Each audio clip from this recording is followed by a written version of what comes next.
Hi, and welcome to another update of my InkPrepNoWriCember project. Here I'm making a drawing from a sketch that I made almost a year ago. Since I'm getting some drawing done at the end of the year, I'm able to kind of check things off my to-do list that have been on there for a long time, which is pretty nice. I'm making this for a collaborative art project that I'm doing with an environmental group, and I'm exploring the idea of ways to be strategic about environmental action and new metrics we can use, specifically alternatives to the idea of our carbon footprint.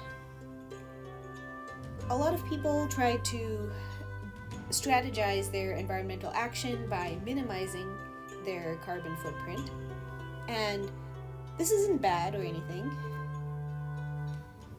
When people are minimizing their carbon footprint, they're basically trying to affect the economy by, being in the market for some products that are making changes to be better for the environment and not being in the market for other products that are not making the changes we would hope to see. And the hope is that enough people do this that, the market for environmentally unfriendly products dries up to the extent that companies feel incentivized to make these changes.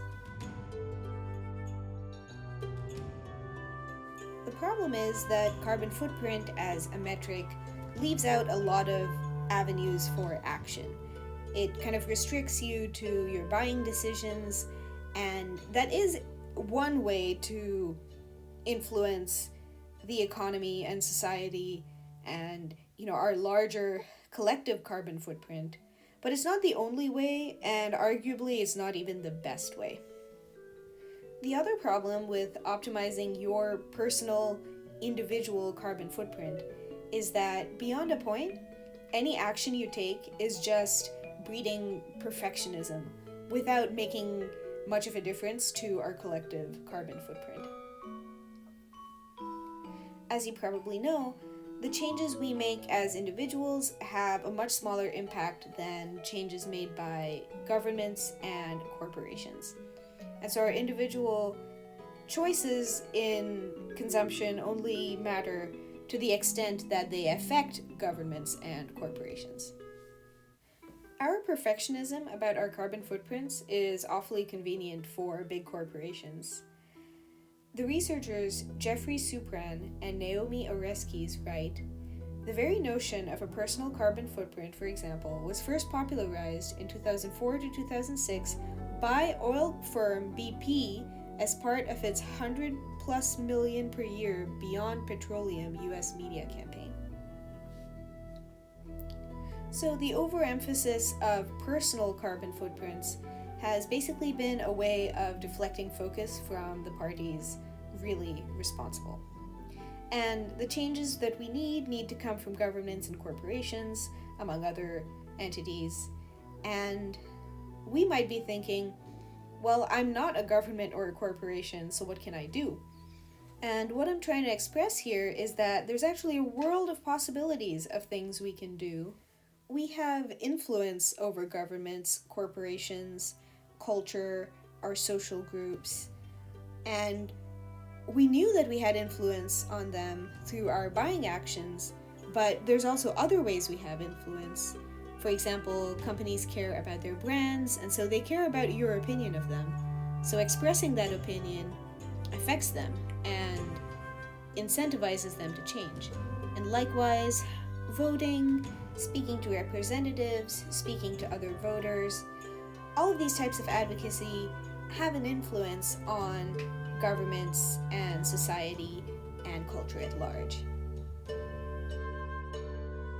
So I think a small tweak in how we measure ourselves and what we optimize for when taking environmental action can make a huge difference.